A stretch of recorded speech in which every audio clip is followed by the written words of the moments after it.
Have we set the right plans in place? Are we engaging in the right projects? And most of all, I guess for you, are we putting our budget in the right place? Are we making the most of the resources available to us? And this next section, I think, is a little bit driven by that. We wanted to think, okay, as a learning development team, is there something that we've done, something we've been engaged with, that embraces new thinking, respects the partnership that we've alluded to? I think you'll see when you see the example that we're going to run through, this would have been very difficult for any one company to pull off within the time, within the budget, within the, I suppose, imaginative scope of the people involved. So we bring this forward really just to share what Louisa, my colleague Louisa Warren Price, hello, and I have seen in our organisation over the last couple of years. That's brought together some technical expertise, some great learning, and most of all, the imagination and drive of a stakeholder partner in the team at INEOS that we work with. But I'm going to be quiet. I'm going to let Louisa talk and introduce herself. Louisa, I mean, what do you do for us, first of all? Yeah, so hi, everyone. I am the Country Operations Manager for the UK. I look predominantly after the automotive side of the business. And within that, I have led the INEOS automotive account now for about 4 years. So hoping I can do it justice, because it's a lot of information to try and get in a short space of time. It is indeed. And I don't know if people on the audience, especially the global audience, I'm not sure how familiar you are with INEOS, least of all INEOS Automotive. And I think it's probably just fair to say to the team, who I know are on the line, our customer from INEOS, the team led by Andre, are on the line. Can you tell us who are INEOS, first of all, for the global audience? Yeah, so INEOS is actually a global organisation. They've got multiple businesses within, so things from chemicals, oil, gas, even a fashion brand. So they've got a really kind of varied mix of businesses to them.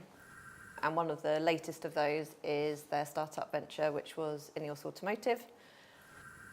And within that, they've launched a new vehicle called the Grenadier.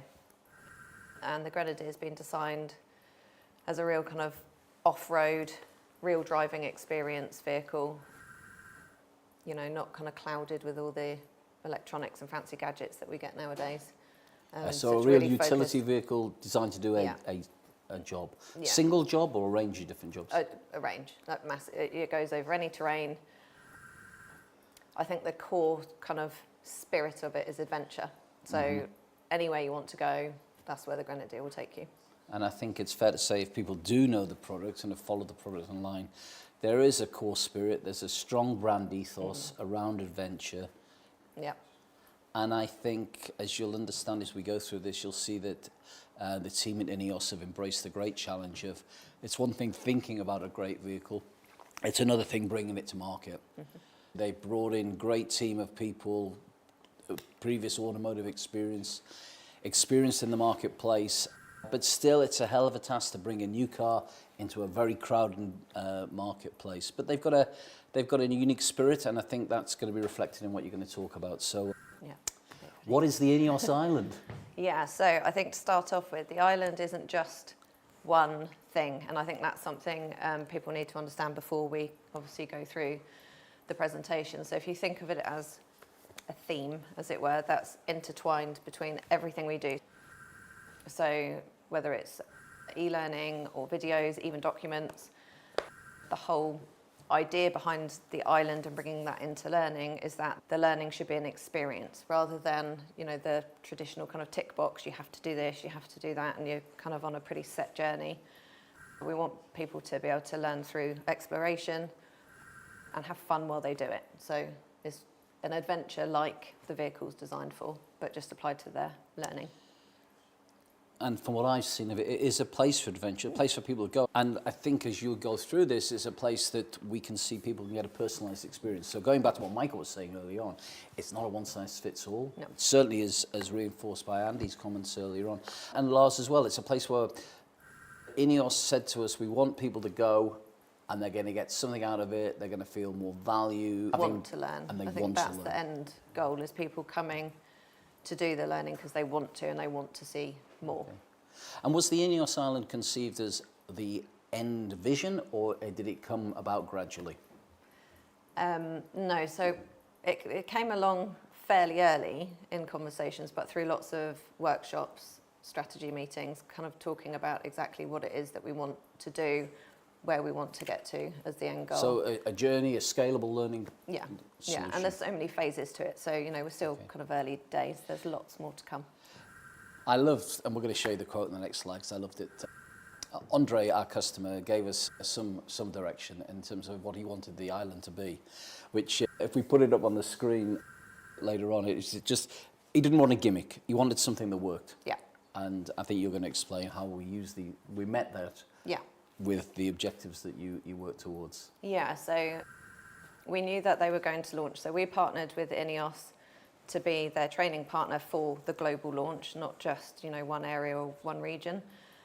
So initially it launched to 15 countries, but we knew that that would expand rapidly. So we knew within that we'd have, the whole globe as the geographical area. And the partner organisations within that were quite diverse as well. So for some people, the Grenadier was going to be their primary product. For others, it was a very small part of the business that they were working in. You had people that are kind of deep in the outback. You've got people within the cities. You've got agricultural areas. So there's a real mix of the type of organisations that have taken on the Grenadier. And then within that, we also have, obviously, a mix of skill sets. So existing skill sets. And then we have to focus on the fact that we're doing after-sales delivery.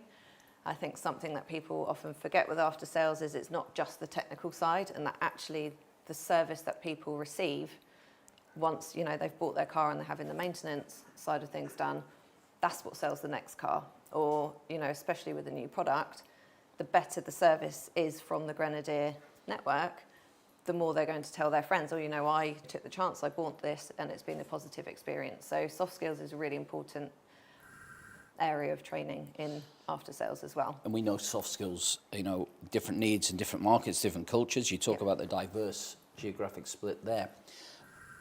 Probably an experienced group of people who are used, technically probably very skilled, different brands, but having to reskill them. Yeah.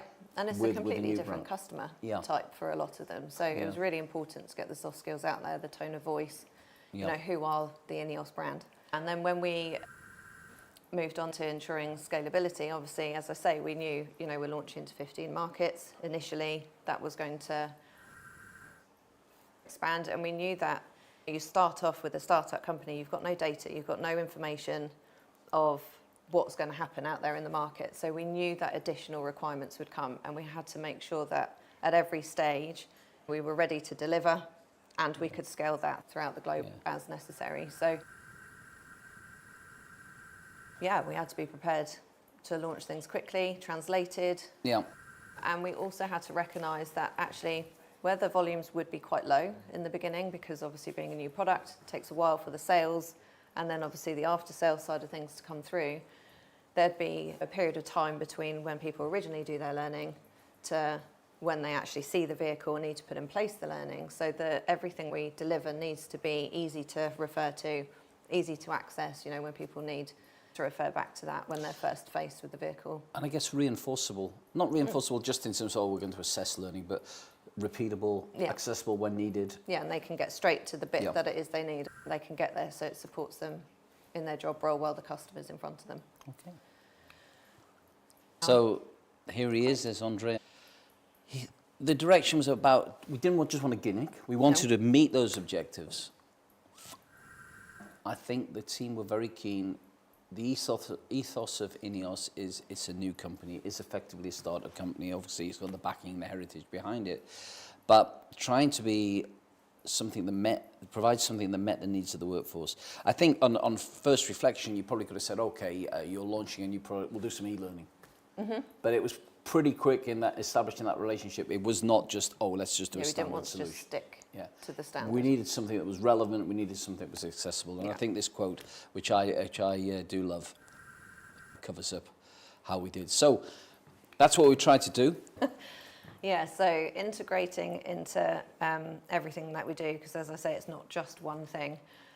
So we did have to obviously do e-learning originally because, you know, at some points it is the most effective way Putting to get some a knowledge message out out there, quickly. yeah. We couldn't get to every individual partner Yeah. right at the time of launch. So the island always appears in our e-learning modules in some way, and that could be you're taking part in the learning in a building that's on the island, or maybe you're going for a journey throughout your module within the island. So you might start on the mudflats, you could end up at the top of a mountain, bringing in that every module is an adventure, or every module has exploration.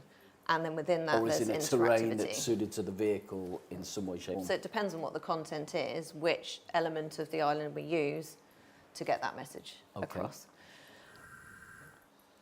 And then that moves into the game-based learning side of things. So you can see on screen at the moment that this is from one of our electrics modules. So it's electrical knowledge, building circuits, and we've used the island. So people are interacting with the module to actually electrify the island from the power station. So I'm building through a, the pipe. I mean, I can see here, I'm building a circuit. There's theories of electrical science behind that. I'm connecting a circuit, Ohm's law, etc., etc. Yeah. But done in the context of building on the island. Yeah. Helps the learner engage, be imagining being part of the experience. I like that. And then, you know, we've got things they can collect badges, they get points. We're introducing a garage where through their journey, you know, the more learning they take on themselves and they go and explore additional bits and pieces that we have, you know, they can personalise their garage, they can personalise their own 3D version of the Grenadier. So building in those game elements for those who want it, so they feel that they're always working towards something. Now, one of the unique things about the network, as you say that, the game-based side, we know from research, we know from best practice, we know from talking to people like Lars and Andy and Michael earlier on that learners naturally want to compete. Yeah. One of the features of the INEOS network, especially at the start, being disparate, you're not actually physically next to somebody. You might be one of 2 or 3 people in a business, Yeah. compared to a traditional dealership where you might have 20, 30 people in your business. Mm-hmm. Having this approach to being game-based meant that you can compete, get that feeling of achievement. A community. But a community with people you're not necessarily physically located with, Yeah. in another market, Yeah. in another town. That leads us on to the virtual classroom side of things. So we've got virtual classroom and we've got a virtual social space. Yeah. So this is, you know, full virtual reality. So you can join on a desktop or you can join with virtual reality headsets. So in terms of the social space, the whole concept of the Grenadier came about from a conversation in a pub, and it was the Grenadier pub. That's hence the name of the vehicle. Nice. So we've basically recreated that in virtual reality, and that's the place where people can go to navigate around that space, have conversations, share experiences that they're going through. But then we've also got the classroom side of things for actual training delivery.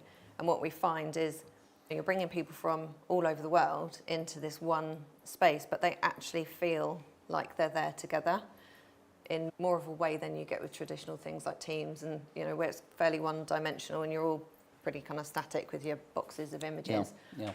In this virtual space, you can walk around, you know, you can move together, you can hear sound as normal communication, people further away, sound further away. This collaborative field that we can see behind us now, where people actually are in looks like a trendy warehouse. Yeah. So this is moving around the virtual classroom, essentially. We've got various areas to deliver different elements of virtual training. Oh, that looks like the pub as well. Yeah, this is into the social space. But everything is about immersing people into the brand, the spirit of the vehicle. But they don't need goggles to do this? They don't need it, no. Right, they can achieve this. Okay. Wow, looks good, looks impressive. Yeah. I'm certainly impressed by it, and I'm hoping that the audience in looking at this likewise has seen something. We're just intrigued. I mean, we're quite proud of this. It's done well. It's actually been recognised in the industry, and we'll talk about that a little bit later on. But in looking at this kind of space, and you may look at it and think, oh, it's not for me at all. But this idea of a virtual place, a collaborative space, we just wanted to ask you as a group, and we'll hang it out and come back at the end of the presentation. You know, if you were to build your own virtual world, if you were that way driven, and you had the technical support. And it's not a lot of technical support. This is no different to doing a normal e-learning or whatever. Nope. Just thinking differently. What features would you want to see in a virtual world of your own? And we've put 4 up there as a clue, and we'd like you to pick 1. And it's just a bit of fun. But, you know, do you want a customizable set of learning modules? Mm-hmm. Do you want to have game elements? Do you want to have virtual classrooms, meeting places? Or do you want just genuinely individual personalised learning paths? Yeah. Please click on the Mentimeter. You know what to do by now. It's the last. I think it's the last Mentimeter of the day. And let's leave that going and come back to the next area. So that's what we want. We talked a bit about what features we've got. What did you learn from the experience? Yeah. Or what are you? I mean, So the experience still goes on, doesn't it? It's not finished. Yeah, no, and it's got so much more room to grow. There's so many more things we're still working on. I think one of the main things, when you get lots of creative people into a room, and that's the partnership with our customer as well as obviously the team we have on board here, you can get quite easily carried away. What we have to remember is not to overcomplicate things. We needed this to be scalable. We need to get to market quickly sometimes. So wanting the engagement and wanting the interaction, you don't have to put everything into every single deliverable that you're creating. Mm-hmm. And what you need really to be effective is that variation. Because all the layers of complexity that you put in have a knock-on effect. Quality control, translation, integration of translation. So it's really something to be mindful of. And as I say, you're trying to get through the variation of what you're delivering so that at every corner people don't really know what's coming next, but they know it's going to be something good. And so that's a mix of, you know, your 3D animations, videos. In some modules it could be something as simple as sound. You know, sometimes a process doesn't need to be a big, thorough, complex module. People need to be able to refer to that quickly within their job roles, as we mentioned previously. So you really got to pick and choose where it is you're going to apply things. And that's the same question with technology. So when we launch new technologies, you know, we could use all of these technologies at every corner, but you don't really need to. And I think what you need to come back to when you're going through objectives of the content you're creating is come back to, you know, what's the end goal? What's the objective? What does the impact need to be? And is that the best technology? Could you actually achieve the same impact and the same outcome with something a bit less complex? But yeah, you're still going to get the same outcomes. And then, you know, the other technology you can maybe use in another area where you wouldn't get that impact by using something else. And that do they understand the role of service advisor? Do they understand the role of technician? What is important to be delivered at that time? Yeah. I suppose the beauty of this, though, is you're using technology to bring people together. So you could have a super complex solution for something that requires it. You can have a straightforward piece of knowledge or just a video snippet, but they're coming to the same virtual world to get it. And that's building the community. Yeah, so you've still got the commonality of the theme, just the variation that's targeted to what it needs to provide. Did we make all the tech ourselves, or did we work with other people? So we've worked with other suppliers. Yeah. So our virtual academy space is partnered with Z Reality, and they've worked, you know, really hard with us also to understand INEOS. So, you know, INEOS is always involved in our workshops, our meetings. Anytime we're making strategic decisions, we always have them involved with our vendors as well. It's very collaborative. And that governance is key. I mean, Michael talked about it earlier on today, and it really is key in this kind of relationship. And I think you need that communication with our customer to really understand what it is INEOS are there to do. It's not something you can necessarily just explain to a vendor that you're using. And as you said earlier, in terms of how the learning is accessed, we're using the Totra platform. The majority of the creative assets, things like that, is internal team. Super. So yeah. Challenges. Challenges. Because we've presented a very, I mean, it's been a journey. Yeah. But, you know, there's always challenges. You're looking back now and think, well, okay, what challenges did you have to overcome? The transition from traditional learning. What do you mean by that? Yeah, so I think people get very used to expecting e-learning, or maybe expecting a video, you know, more so nowadays. And they're used to the very sort of click nature. So when you're introducing things that are a lot more adventure-based or explorative, interactive, the trick is making it as intuitive as possible, because not everybody, especially in this sense with, you know, a global reach, not everybody is at the same level in terms of IT ability. So we don't want people to be overfaced, because if they're overfaced with what they're being asked to do, they're not actually absorbing the content. But equally, I think, flipping that a little bit, Andy shows that great footage of the Sagrada Familia in Barcelona. There's an expectation of some kind of, you know, we're not talking chalk and talk here. We're talking, we're recognising that they do have access and they have the capability in other aspects of life. But it's not overdoing it. But yeah, just not overfacing. But neither are they sitting in the classroom watching somebody flip PowerPoint. Yeah, and it's not, you know, just click, taking a picture of each screen, waiting for the assessment. Okay. So, yeah, and I think that's the case particularly with the virtual spaces. You know, you often get a response of, oh, I don't play computer games, or I'm really not good on computers. And again, it's that kind of intuitive approach. You know, we've got the pub, so it's the kind of secondary use of the pub, as it were. You know, people can launch into the virtual space, they can be immersed in the pub. There's lots of things on the wall they can see about the brand. We've intuitively placed navigation instructions so that people can learn to use the avatar, navigate the space without the pressure of being in the training environment. And they make mistakes. Yeah, they can make the mistakes without feeling the pressure of, you know, maybe being embarrassed, or they're trying to keep up with what's being taught at the time. And so... But still feel very much part of the experience. Yeah, so it gets muddled. And, you know, so I think wrapping that all up, really, it's all about the communication. So in terms of change management, everything comes down to communicating. Why are we doing this? You know, what is it that they're going to see? But also, how is that actually going to benefit them in their role? You know, what is it going to deliver for them personally? I think that's one of the... Yeah, I think it's fundamental. Yeah. And I suppose all of that comes together. I mean, it says on the screen there's change management initiatives. You know, I suppose with any change management, it comes with its challenges. I think you talked about a little bit earlier, trying to bite the right size chunk of the elephant, as it were, to pick our areas we wanted to work in, recognise we're on a journey, and then we couldn't do everything straight away. But I know that you spend an awful amount of time, and I know Andre spends an awful amount of time, just maybe part of the governance process, just talking about it, just relaying what's been achieved, where you've gone, what has worked, what's not worked so well, what needs to be refined. Yeah, what we need to adapt. So it's like any change management, it's having a plan. Yeah. It's following it, it's reporting on it. It's being really clear on the vision, because I think sometimes you can get so excited by the individual projects that you lose sight of the overall. I use the phrase deviate. I didn't mean deviate. I mean following the plan and assessing where you are against it. Yeah, so we always need to come back to we're heading in the right direction and through the phases. Well, I think it's really interesting. I mean, what's the audience thought of it? I think this has been probably one of the best things. You know, we really wanted to change the perception of training in the automotive industry.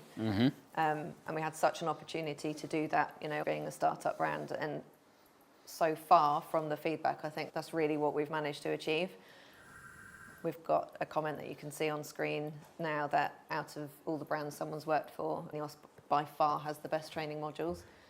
So it's really rewarding to hear people saying that what we're doing, we're getting the balance right in what we're doing. Yeah. But also we know that there's so much more to come. So it's not a one and done. People continue to see difference compared to what they're used to. And they'll continue on the journey with us, essentially, because we're the startup. We're all in it together. We're all in it together. We're accessing the tech together where appropriate. Yeah. So that's great. How many people have seen it then? When we talk after sales users specifically, we've got just over 1,600 users that are on the LMS. That currently is across 254 sites. We've gone from the 15 countries now to 57. We've got 21 individual learning deliverables, and at the moment we're maintaining job roles to quite a concise volume at 11. I mean, that is really impressive. So 1,642 people have accessed this virtual world in some way, shape or form across those markets. And 57 markets is virtually all the markets that we're in across the globe anyway. Yeah. I think your point about job roles is important, and I'd like just to come back to that. I know in a traditional automotive retail dealership, there are many more defined job roles than that. So the initial discussions from memory, I think right at the very beginning, we were looking at 109 My gosh. requested job roles. So what we just needed to focus on is, you know, the priority areas. What do people need to know to get up and running and to feel comfortable and confident with customers and with the vehicle? And so that's where we've really scaled it back to the core areas of after sales. So you've got the technical, the service side of things, warranty and parts. So we've really condensed it down before we start branching out into some of the more specialised areas. And going back to the startup nature of the Grenadier project, people have got to, in their dealerships, they've got to receive a vehicle, so they've not got to know how to set it up or put it through a pre-delivery inspection. check. Yeah. They've got to know how to complete electronic product quality reports. The whole quality thing before handing over to a customer, explaining the vehicle to the customer through either the sales team or the after sales team, and equally